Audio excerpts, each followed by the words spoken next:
Aling Lagoon! Aling Lagoon! Lagoon! Anong ginagawa mo dito? Meron akong bagong racket. Ano? Ayun na! Ayan, well, ang unang elemental voyage na Apollo 13. Apollo 13? Hindi! Walang A. Polo at yung polo, pulaan. Experimental lang ang flight na ito. Mabuti na may mga loko-loob lumabas sa amin. Sino? Ayun! Ay! Straight ka muna. Straight ka.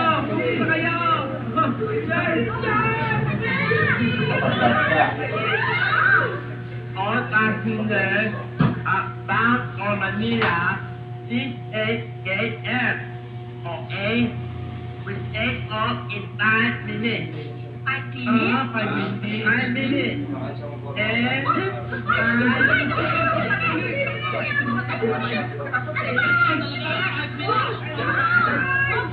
Ay, nako. Bahala kayo sa inyo. Tapos na ang kontrata ko.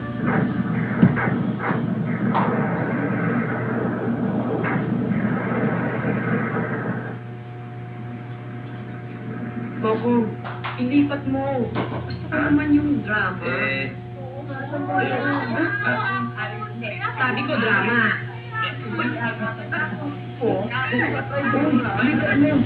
Lipat mo. TGIF. Ha? TGIF.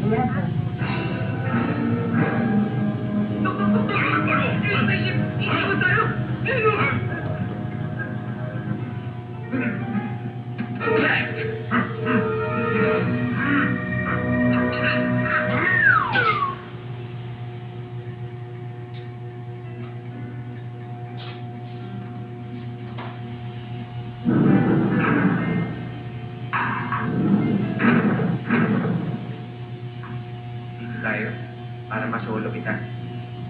At solo rin kita. At saka para matuloy na tong kiss na to. Dito ka, ako dito. Oh, oy! Ano ginagawa mo dito sa labas? Pasok to sa loob! Baka mahamugan ka! Don Robert, shooting star, oh. Ha? Swerte yun! Pero yun eh! Ano mo puntahan nyo?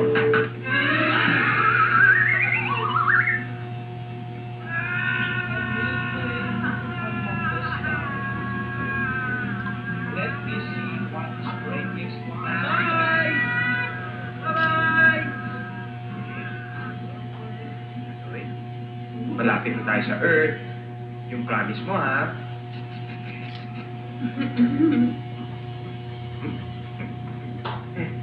Di na natin kailangan to. Souvenir niya lang. Sige.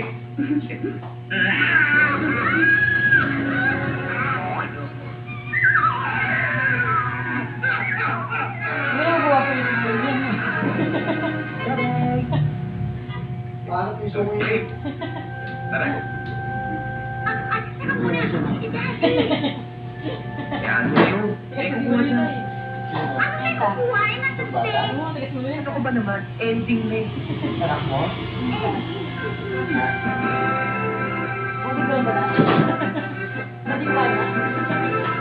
Mag-iisa lang ba? Ako, narinig ko lang mga Pagdating nyo. Ngayon lang ako natuwa na ito kaya. Dami yung kasalanan eh. Alam ko. Sige, dalhin niyo ako sa mundo. Teka, Don Robert. Isko kayo sa buwan nagkasala. Kaya kailangan, isko kayo sa buwan, ikukulong. Abay, wag naman. Kapapanghin ang presinto dito eh. Don Robert, joke lang yun. Hindi ko kita biro eh. O siya, dadalhin niyo ako sa presinto. Oo, syempre naman. Oo naman. Makisabay na.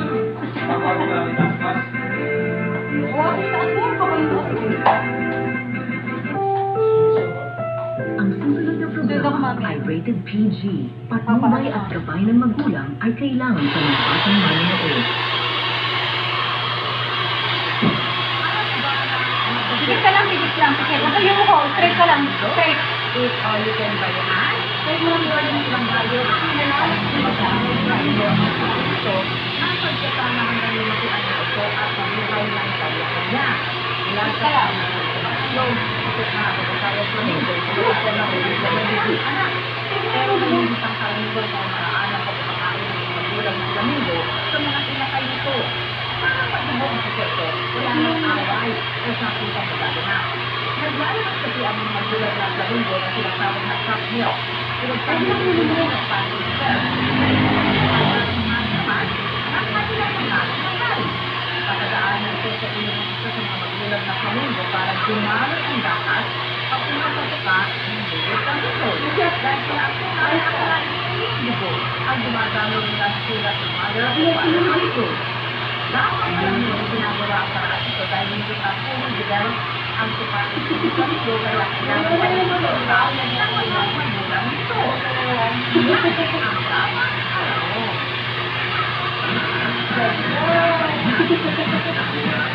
Ako'y itong kakaiba, sigurado naabangan. Walang pag-ikot-ikot, kumisa hanggang sa tulog, magtulog sa kapwa natin. Dito, kunti ang may alam, kaya dapat alam mo. Dapat alam mo. Na ito na ang mga balita at kwentong dapat alam mo. Outbreak ng gastroenteritis idineklara sa Baguio City. Mga tinamaan ng sakit nasa lagpas 1,000. Babaeng OFW hindi nakabiyahe pa abroad matapos punitin ng kanyang mister ang kanyang passport at boarding pass para pigilan daw siyang makaalis. Abay, bakit kaya? At ang literal na baby driver sa kasal ng kanyang parents, ang paandar niya, aba, naka 4 wheels. May guest tayong teenager na nagbibigay ng modernong twist sa OPM. Ang kailang mga kanta ni April Boy Regino, nilagyan niya ng areglong pang-Ariana Grande. Mapapakinggan natin siya mamaya. Bulkang Bulusan, nagpaparamdam ulit. Sa Baguio City naman, may binabantayang outbreak ng sakit. Pasasan natin ang mga balitang dapat alam mo. Pagdami ng kaso ng gastroenteritis sa Baguio City, iniimbestigahan ng DOH. Kasunod ng deklarasyon doon ng outbreak. Sa datos ng LGU, umabot na sa 1,700 ang nakaranas ng pagsusuka, pananakit ng tiyan at pagdudumi sa nakalipas na 3 linggo. Patuloy ang water testing sa iba't ibang establishmento at bahay sa lungsod. Tumutulong na rin ang DOH sa Baguio City LGU para makontrol ang diarrhea outbreak. Payo ng DOH, pakuluan ng 2 minuto ang iinuming tubig. Pwede rin gumamit ng chlorine-based disinfection solution o tablet. Nasa tibok ng 71 volcanic quake sa paligid ng Bulkang Bulusan. May na-monitor ding mahinang pagsingaw at mababaw na hydrothermal activity na posibleng humantong sa steam-driven o phreatic eruption. Nasa alert level 1 pa rin ngayon ang Bulusan. Bawal pumasok sa 4-kilometer radius naman ng piloto nito at iniiwas din malapit sa bunganga ng bulkan ang mga piloto. Pinakamainit na taon ng 2023 ayon sa climate monitoring group na Copernicus Climate Change Service. Noong isang taon sa gitna ng tuminding heatwave, tagsuyot at wildfires, tumaas ng 1.48 degrees Celsius ang surface temperature ng mundo. Malapit na ito sa 1.5 degrees Celsius na threshold bago magkaroon ng malalang epekto ang pagbabago ng klima. Nakakasusa, wala po inaasahan sa walang panahon o bagyong papasok sa loob ng Philippine Area of Responsibility hanggang matapos ang linggong ito ayon sa pag-asa. Pero dahil sa shear line o ang lugar kung saan nagtatagpo ang hangin-amihan at mainit na easterlies, asahan ang kalat-kalat na ulan at thunderstorms sa Southern Luzon na posibleng magdulot ng pagbaha at pagbuo ng lupa. Ang kabuuang ulat panahon, alamin maya-maya. Ang muling pagkakita ni Chito Miranda at ng parokya at ang pahiwatig ng music comeback ni Lady Gaga. Paspasan natin ang mga showbiz balitang dapat alam mo. Asia's Limitless star Julie Ann San Jose at Shining Inheritance star Shireen Alcantara nagpasiklaban sa sayawan. Sa kanilang latest dance cover ng Shen Ye